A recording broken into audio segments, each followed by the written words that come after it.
और बात battle of Gaza की तो गाजा विध्वंस का दूसरा फेज भी शुरू हो गया है। गाजा में युद्ध विराम के बीच भी इजरायल और हमास के बीच आमने सामने की लड़ाई चल रही है, जो इस बात का संकेत है कि गाजा में एक बार फिर महाविध्वंस होगा। इजरायल ने हमास के खात्मे का ऐलान भी कर दिया है और उसका प्लान भी तैयार कर लिया है। नेतन्याहू ने साफ कर दिया है कि सीजफायर खत्म होते ही इजरायल फिर विध्वंसक हमले शुरू करेगा। उधर वेस्ट बैंक के जेनिन में भी गाजा की तरह ही महासंग्राम छिड़ गया है। जेनिन में कई जगहों पर इजरायली सेना और हमास के बीच झड़प हुई है।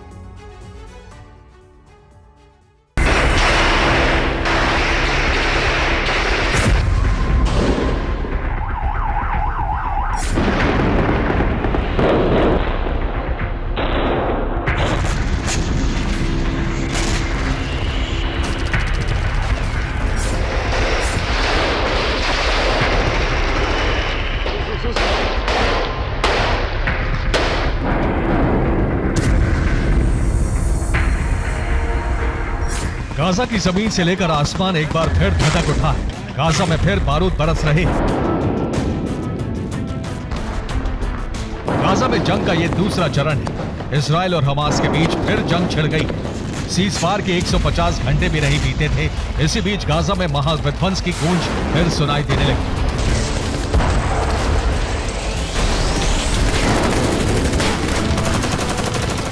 एक बार फिर बम धमाकों से उत्तरी गाजा दहल उठा। हमास ने इजरायली सेना पर हमले के आरोप लगाए। हालांकि हमास के दावों के उलट इजरायली सेना ने हमास पर ही सीजफायर के उल्लंघन का आरोप लगाया।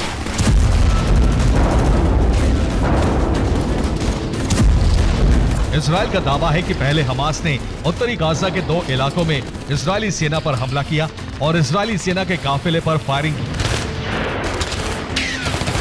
और फिर उसके बाद नॉर्थ गाजा में इजरायली ड्रोन गरजने लगे।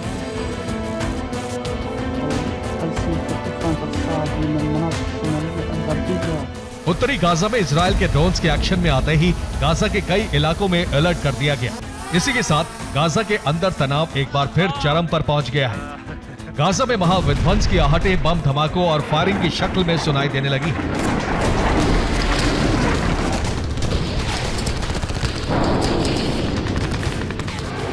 फिलिस्तीन मीडिया की खबरों के मुताबिक सीजफायर के बीच ही 2 दिन पहले गाजा में आईडीएफ के फाइटर जेट भी दिखे, जिसके बाद गाजा पर विनाश के बादल एक बार फिर मंडराने लगे।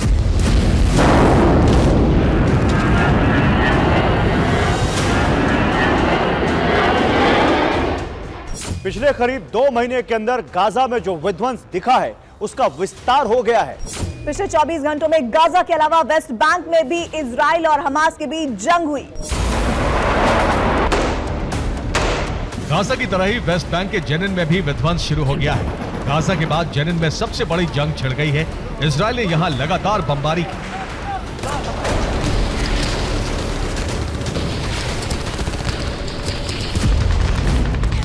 इजरायली सेना ने जेनिन कैंप में हमास के ठिकाने को तबाह कर दिया और जेनिन के अल दम्स में आईडीएफ ने हमास की इमारत को उड़ा दिया।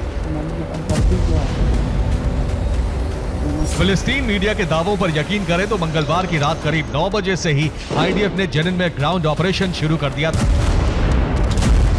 बारूदी संग्राम के बीच जेनिन में कई जगहों पर हमास और इजरायल की जोरदार झड़प हुई।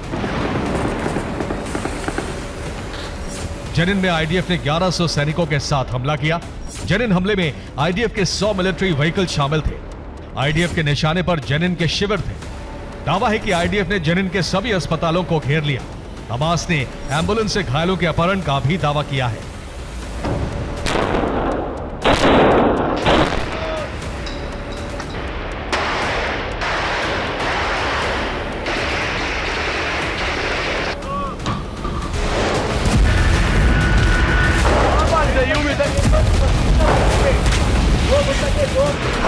रिपोर्ट्स के मुताबिक जेनिन में इजरायली सेना की रेड के दौरान जेनिन की सड़कों पर हमास के ठिकानों पर बुलडोजर ऑपरेशन भी शुरू हो गया। हमास ने आरोप लगाया कि जेनिन पर 7 इजरायली बुलडोजर से हमला किया गया और 400 से ज्यादा घरों को ध्वस्त कर दिया गया।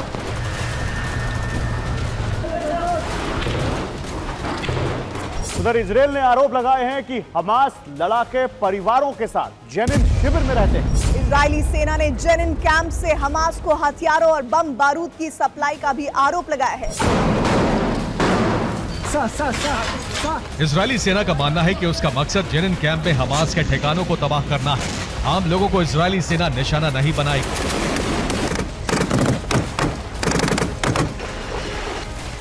रिपोर्ट्स के मुताबिक जेनिन को आईडीएफ ने क्लोज्ड जोन घोषित किया है। जेनिन शिविर भी क्लोज्ड सैन्य क्षेत्र घोषित है। जेनिन के कई इलाकों में आईडीएफ सेना तैनात है।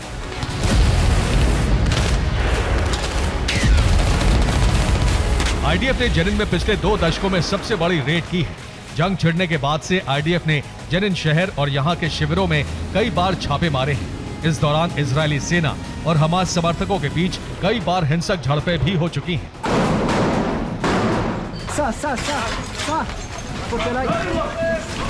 हमास और इजरायल के संघर्ष में जेनिन की काफी अहमियत है। जेनिन वेस्ट बैंक के उत्तर में है और फिलहाल फिलिस्तीन प्रशासन के अधीन है।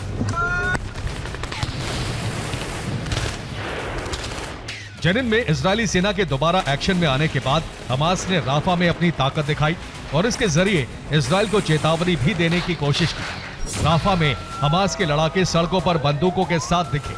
सीज फायर के बीच बंधकों को सौंपने के बाद हमास ने अपनी शक्ति का प्रदर्शन किया।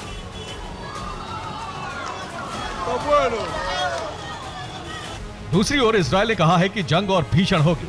इजरायली सेना ने सौगंध ली है कि वो गाजा से लेकर वेस्ट बैंक तक हमास और उसके समर्थकों का पूरी तरह सफाया करने के बाद ही शांति से बैठेगी। हमास खात्मे के इस प्लान को जेल से बाहर आए लोग सपोर्ट भी कर रहे हैं। हमास के सह संस्थापक शेख हसन यूसुफ के बेटे मोसाद हसन यूसुफ ने भी हमास को खत्म करने की अपील की। मोसाद हसन इजरायली सुरक्षा एजेंसी में भी रह चुका है।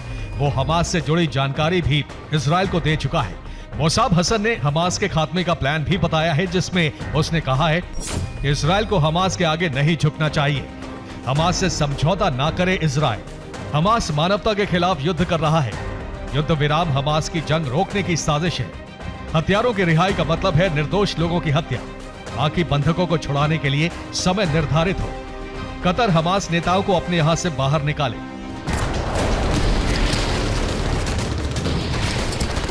इस बीच कतर में अमेरिकी खुफिया एजेंसी CIA और इजरायली खुफिया एजेंसी मोसाद की मीटिंग के दौरान गाजा पर और हमले न करने के लिए इजरायल को मनाने की कोशिश में अमेरिका जुटा रहा। लेकिन इजरायल एक बार फिर गाजा विध्वंस पर आमादा दिख रहा है। Bureau report TV9 Bharat.